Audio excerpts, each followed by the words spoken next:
Presentamos a continuación la conferencia Educación Superior, Retos Técnicos y Adaptativos desde la Perspectiva del Sector Empresarial, por Víctor Hugo Malagón, presidente del Foro de Presidentes de Empresa, socio fundador de MACA Consultores Asociados y gerente de Colombia Científica, programa del Gobierno Nacional con el Banco Mundial para la capacitación del talento humano en el exterior y el mejoramiento en calidad de las instituciones de educación superior a través de la ciencia, la tecnología y la innovación. Les agradecemos por favor ir registrando sus preguntas en el chat correspondiente para que luego sean contestadas por el doctor Víctor Hugo. Apreciado doctor Víctor Hugo, es un gusto tenerlo aquí. Un abrazo y adelante con su presentación.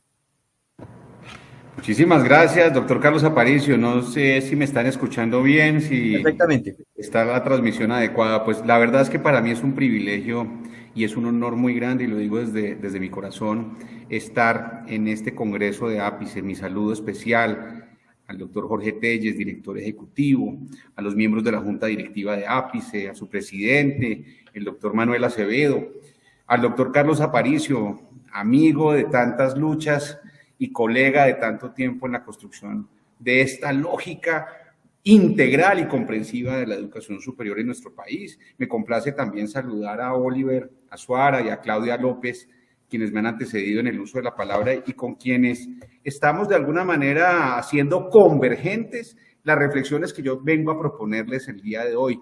Saludar a todos los asistentes que nos acompañan a través de las distintas plataformas de la información y de las comunicaciones. Gracias a APICE y a todo el equipo de trabajo por organizar esta reflexión maravillosa, y voy a compartir entonces mi pantalla para poder reflexionar o proponer mejor una reflexión que les pueda resultar útil en la reflexión que se está proponiendo desde la perspectiva del sector empresarial. Y en ese sentido quiero compartir también con ustedes una reflexión sobre los retos técnicos y los retos adaptativos que ya hemos venido haciendo recurrentemente en distintos escenarios. Yo sé que muchos de ustedes con gran generosidad me han acompañado recientemente en otros escenarios y suena reiterativo lo que voy a contar el día de hoy, pero creo que es justo y necesario hacerlo en la búsqueda auténtica de la construcción de un sistema de educación superior, ciencia y tecnología más comprensivo. Parto por esta reflexión del gran Albert Einstein, cuando nos dice que en tiempos de crisis la imaginación es más efectiva o puede ser aún más efectiva que el intelecto. Y es lo que hemos visto en las conferencias tanto de Oliver como de Claudia, y es qué trae esta situación, qué trae esta coyuntura que nos ha permitido aprender y aplicar para el futuro un modelo, unos comportamientos, unos hábitos que nos permitan avanzar en la consolidación de nuestro sistema. Y hago uso y abuso de las enseñanzas de mi buen profesor de la Facultad de Negocios de la Universidad de Harvard, el profesor Ronald Heifetz, cuando insiste en su práctica de liderazgo adaptativo en que diferenciemos radicalmente los dos tipos de retos que tenemos todas las organizaciones en nuestra sociedad hoy por hoy: los retos técnicos versus los retos adaptativos, que algunos de nosotros hemos querido llamar retos culturales. Parte de sentirnos en una bicicleta estática, parte de denunciar recurrentemente en estos congresos de ápice, en estas agendas, más de 31 agendas de congresos de ápice, reflexionando sobre algunos temas que también nos suenan repetitivos, que nos suenan recurrentes. ¿Qué es lo que pasa? ¿Qué es lo que nos falta para entender cómo avanzar en la solución de esos retos? Y por eso esta diferenciación puede ser útil para la conversación del día de hoy. Los problemas o los retos técnicos son fáciles de identificar, tienen soluciones relativamente fáciles, rápidas, se solucionan por autoridades, por expertos, por conocimiento, por recursos y procesos. Requieren poco cambio organizacional, son de corto plazo. Las personas suele ser que seamos mucho más receptivas a encontrar soluciones técnicas rápidas de corto plazo, y las soluciones podrían ser implementadas con relativa rapidez y relativa facilidad. Cuando nos preguntamos sobre el plan de retos de nuestra educación superior, pues queremos muy rápidamente ver las soluciones, más recursos, más infraestructura, más conectividad, lo vamos a ver más adelante. Esos son los retos técnicos.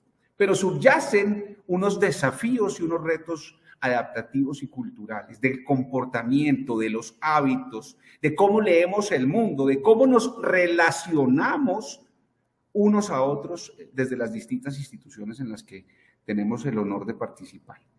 Por eso los retos adaptativos son difíciles de identificar, porque suponen cambios en valores, en creencias, en hábitos, en enfoques, en comprensión del mundo. Las personas que tenemos el problema también tenemos y somos parte de la solución.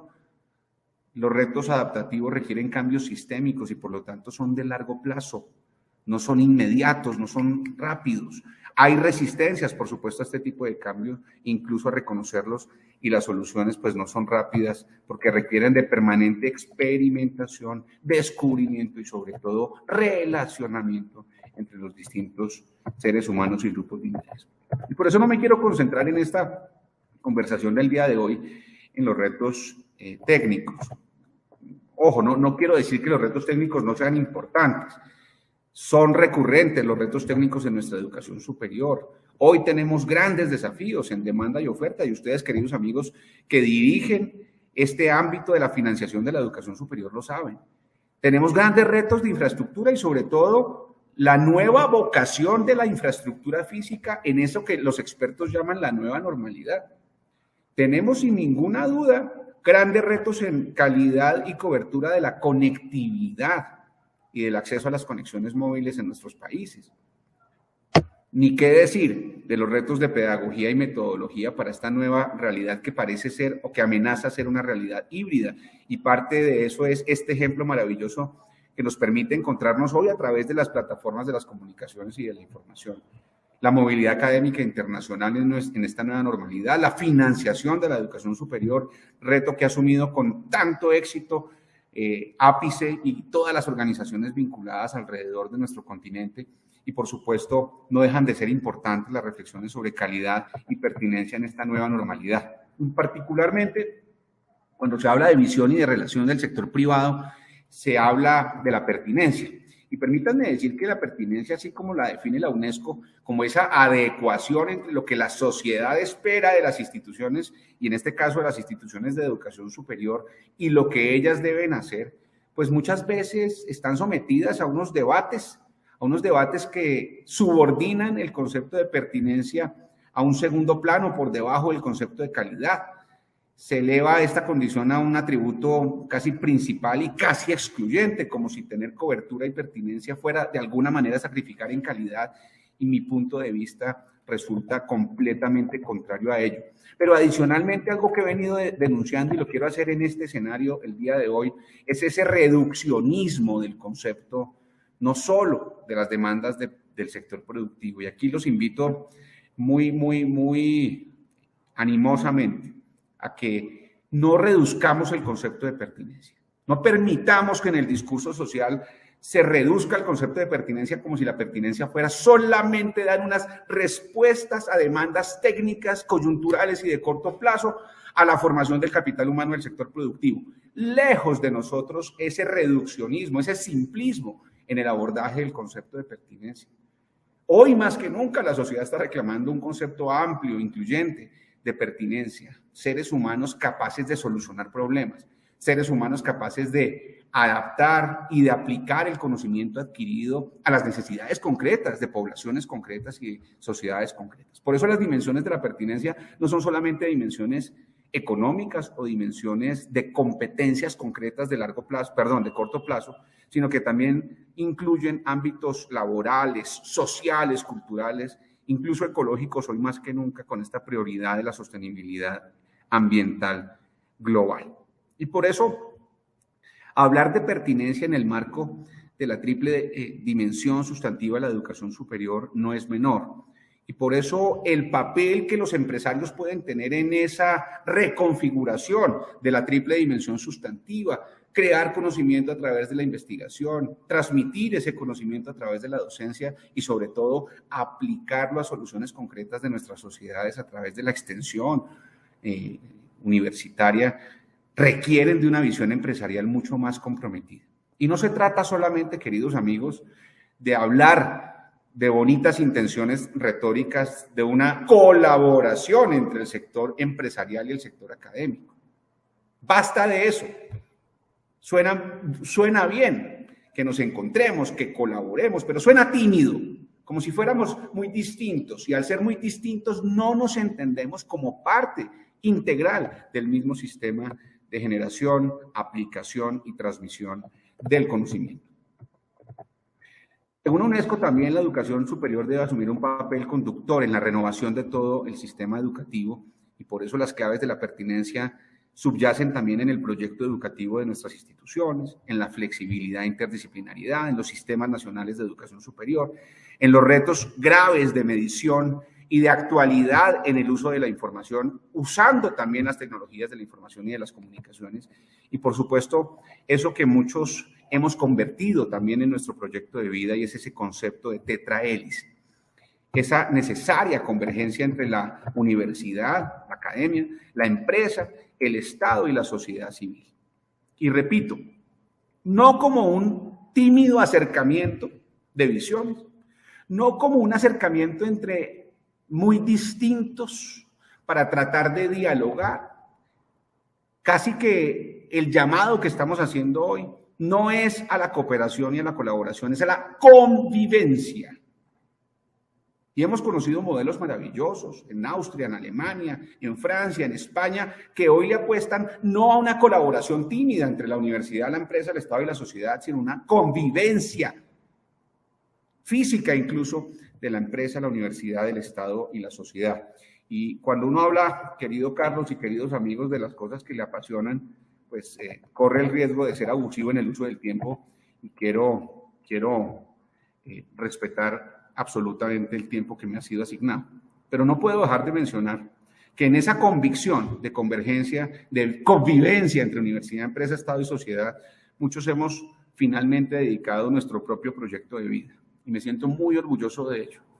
Entender el diálogo y la colaboración, y entender el lenguaje y la cultura de la academia, pero hacerlo también desde la empresa, pero hacerlo también desde el Estado y desde la sociedad civil, para generar modelos innovadores por su tamaño, por su ambición, por su impacto, como es precisamente Colombia Científica, que tuvimos el honor de presentar en detalle en uno de nuestros congresos de ápice anteriores. Este modelo de Colombia Científica, que ha logrado consolidar un diálogo interinstitucional entre más de 4 entidades del Estado: el Ministerio de Educación Nacional de Colombia, el Ministerio de Ciencia, Tecnología e Innovación, el Ministerio de Comercio, Industria y Turismo con la participación empresarial, el ICETEX, la colaboración decidida del Ministerio de Hacienda y del Departamento Nacional de Planeación, el respaldo técnico y financiero del Banco Mundial, y la dinamización de este concepto de convivencia en más de 23 departamentos del país a través de 8 grandes alianzas que hoy movilizan a más de 200 actores alrededor del territorio nacional, es apenas un pequeño ejemplo de esa convicción de largo plazo. No es un proceso de resultados de corto plazo, aunque ya se empiezan a ver los resultados de corto plazo en ciencia, tecnología, investigación, resultados de fortalecimiento institucional. Pero la principal apuesta, queridos amigos, es la de largo plazo. Después de modelos como este, debemos pensar distinto, debemos relacionarnos distinto, debemos dialogar distinto, en un diálogo que muchos expertos llaman diálogo generativo y liderazgo colectivo. Por eso la pregunta que nos convoca el día de hoy, de cómo escenarios como el COVID-19 han transformado o transformarán la cultura para el crecimiento y la innovación en este diálogo de tetrahélice, nos permite hacer unas reflexiones a las que quiero llamarlos especialmente el día de hoy. Y quiero ser contundente en este llamado. Muchas veces confundimos los retos técnicos con los adaptativos. Muchas veces creemos que con soluciones técnicas le vamos a dar respuesta a los grandes retos adaptativos de largo plazo, y nos equivocamos en ello. ¿Cuáles son las estrategias? ¿Cuáles son los retos? ¿Cuál es la apuesta como sociedad? ¿Cuál es la convicción como sociedad para que abordemos los grandes retos culturales para consolidar una cultura de la calidad, del conocimiento y de la convivencia entre la universidad, la empresa, el Estado y la sociedad civil, más allá, repito, de ese tímido acercamiento, de ese tímido diálogo que aún no es suficiente, y creo que todos ustedes comparten conmigo esa visión. Permítanme entonces compartirles al menos tres retos de carácter adaptativo, 3 retos de carácter cultural que yo quiero dejar para su reflexión el día de hoy. El primero de ellos, el que llamaríamos la urgencia ética, de la mano también de uno de los más grandes representantes de la reflexión sobre gobierno y liderazgo de las organizaciones en habla hispana, como lo es el profesor Javier Fernández Aguado, cuando en alguno de sus textos nos dice: dirigir bien implica al menos una ética aceptable. Sin ella, la técnica se torna perversa. Y basta con abrir los periódicos todos los días para evidenciarlo, y no me voy a referir a casos particulares, pero sí me voy a referir a estos datos que nos muestra la reciente encuesta, el reciente barómetro de confianza de Edelman, el número 21, que realiza en más de 28 países y que nos muestra este tipo de situaciones. Ninguna institución hoy es considerada como competente y ética. Y fíjense lo que ha pasado con las ONGs, con las empresas, con los medios de comunicación. Esa pérdida no solamente de confianza en su carácter ético, sino también en su convicción de competencia para la solución de los problemas. La técnica y la ética convergen en un primer gran reto cultural que tenemos, queridos amigos, de largo plazo entre todos los actores de la sociedad. Segundo reto, este me llama especialmente la atención y le hemos dedicado grandes espacios de reflexión con muchos de los colegas presentes el día de hoy, y es lo que llamaríamos la flexibilidad en los lenguajes para la cooperación. Ya me habrán oído en otros escenarios esa referencia que hago, no solamente al cuadro maravilloso que está allí de Bruegel, que reposa en el Museo de Viena, sino al significado de ese mito que es la Torre de Babel, a esa separación de las sociedades humanas que cooperaban para la construcción de ese sueño de una torre, y cómo los lenguajes, la diferencia en lenguajes y la diferencia en culturas hace que se destruya el proyecto humano. Pues así como el mito de la Torre de Babel, también nosotros tenemos grandes retos de lenguaje y de cultura para la cooperación efectiva y la convivencia efectiva entre la empresa, la academia, el Estado y la sociedad civil. Hablamos muy distinto, pensamos muy distinto, nos consideramos muy diferentes, y en esa medida se nos impide la colaboración, simplemente con condiciones de cultura y de lenguaje. Y fíjense, también respaldo esta visión con los resultados nuevamente de la encuesta de Edelman, cuando habla de la confianza, de la pérdida de confianza en muchos escenarios, en las ONGs, en las empresas, en los gobiernos, en los medios de comunicación, pero particularmente también esta última parte de la estadística que nos muestra que solamente hay un espacio en el que no se pierde confianza en la sociedad. ¿En quién no estamos perdiendo confianza en la sociedad? Dice aquí, en el CEO de mi empresa. Pierdo confianza en todos los demás, en los funcionarios, en los periodistas, en los líderes religiosos, incluso en los científicos. Pero la sociedad no ha perdido su confianza en el directivo de su organización. Y esto me llama muy especialmente la atención porque denota que la experiencia de creación o de destrucción de confianza es siempre y donde quiera que sea una experiencia humana, una experiencia de relacionamiento. Se crea o se destruye la confianza a través de las relaciones humanas. Y en medio de esta crisis, los trabajadores, los clientes, los proveedores, los distintos grupos de interés, los estudiantes, que han visto con heroísmo el trabajo de sus líderes, que han visto defendiendo a los empresarios los puestos de trabajo, que han visto siendo solidarios a los proveedores y a los clientes en las relaciones comerciales, que han visto coherencia en el liderazgo universitario y en el liderazgo estatal y en el liderazgo social, generan y consolidan la confianza. No se trata simplemente de que coincidamos en bonitas intenciones retóricas o en bonitas palabras y conceptos como confianza o como bien común. Se habla mucho de bien común en los discursos. No, señor, la confianza y el bien común se construyen o se destruyen con las actitudes concretas de todos los días, y por eso ese llamado al reto del lenguaje, de la flexibilización de los lenguajes y de las culturas, es fundamental para que podamos avanzar en diálogos verdaderamente significativos y en liderazgos verdaderamente colectivos. Un último reto al que me comprometo a estudiar mucho más y a trabajar mucho más en el futuro, porque creo que va a ser una clave fundamental de los retos adaptativos, de los retos culturales del presente y del futuro, es ese que yo he llamado el de la calidad de la información. Y me encanta esta frase del gran sociólogo polaco Zygmunt Bauman, cuando nos dice que con el pasar de los años descubrió que el exceso de información puede ser aún peor que su escasez.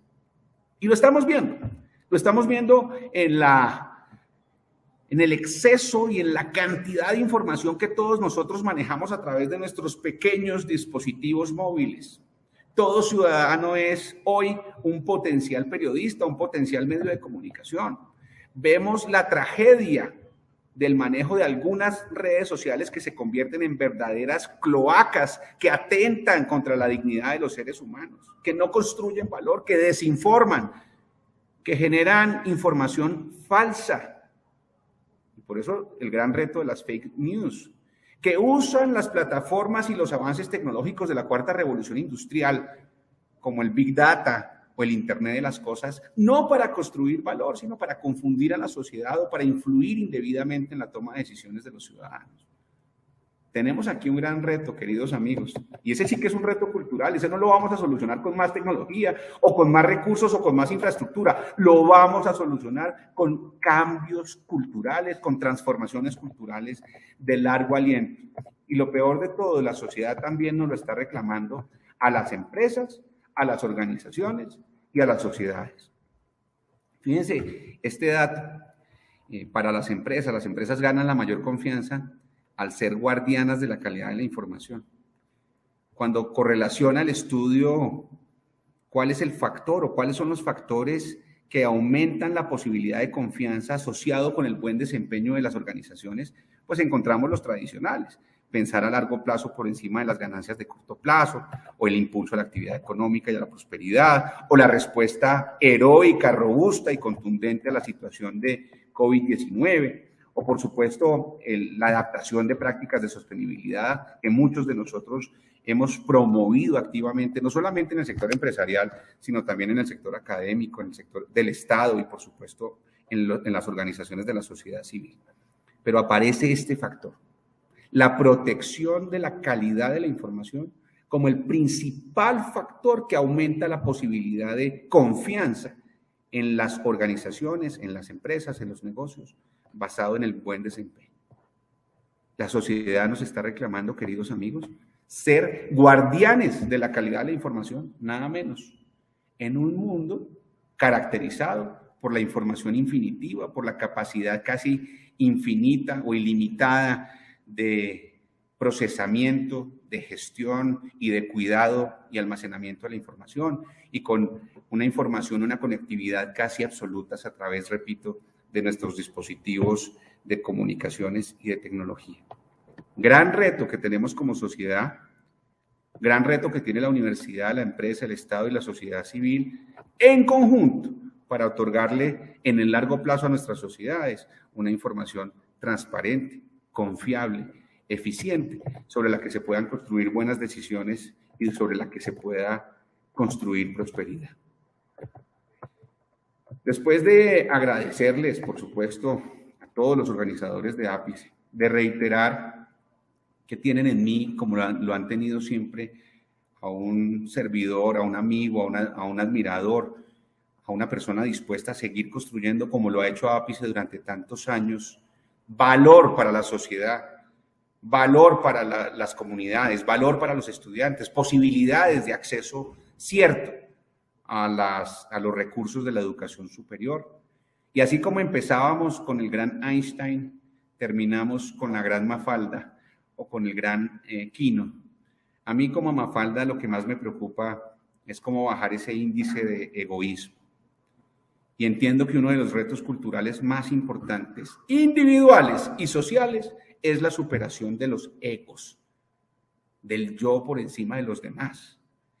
Es que valorar el poner el bien superior de las organizaciones y de las sociedades por encima de los intereses particulares, aún de los intereses legítimos, no debe ser una excepción, debe ser la regla. ¿Y qué tan lejos estamos nosotros cuando nos posicionamos o como empresarios, o como académicos, o como directivos universitarios, o como directivos del Estado, o como directivos de las sociedades, de no transmitir esos egos particulares y convertirlos en egos institucionales que no nos permiten avanzar? Y aquí, como lo mencioné hoy, el ejemplo de Colombia Científica. Aquí, como lo mencionaba Claudia López en la intervención anterior, el ejemplo consistente de diálogo tripartito al que tuve el honor de pertenecer en alguna época, que ha promovido y que caracteriza el modelo de la OIT. Aquí el modelo de diálogos de futuro, que hoy convoca a cerca de 50 organizaciones, universidades, empresas, Estado y sociedad civil alrededor de este diálogo generativo y de este liderazgo colectivo, son los ejemplos que deberíamos seguir para entender la diferencia entre los retos técnicos y los retos adaptativos y apostar por fin a un gran ejercicio de transformación cultural que todos hemos venido reclamando y que no se va a solucionar con soluciones técnicas de corto plazo. Muchísimas gracias por su atención, por su invitación, por el honor que me hacen de venir a compartir con ustedes estas reflexiones que espero de corazón sean útiles para lograr los objetivos no solamente de este Congreso, sino de la consolidación de nuestro modelo de educación incluyente y comprensivo en nuestros países. Muchas gracias. Apreciado Víctor Hugo, no, gracias a ti por la presentación, por esta interacción, por este diálogo. Tú tienes una amplia experiencia en el sector académico, también en el sector productivo, también en el sector de las políticas públicas, así que más bien gracias a ti por estar presente en esta sesión del día de hoy.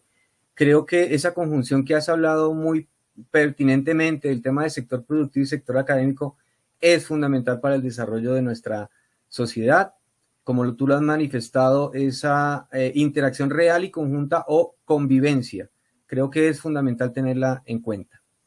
Muchísimas gracias nuevamente. Por favor, sigan en las preguntas. Sé que tenemos un par de preguntas, pero las vamos a trasladar a Víctor Hugo para que nos dé la respuesta y les llegarán a ustedes por medio del correo electrónico. Muchas gracias, apreciado Víctor Hugo, nuevamente por tu presentación.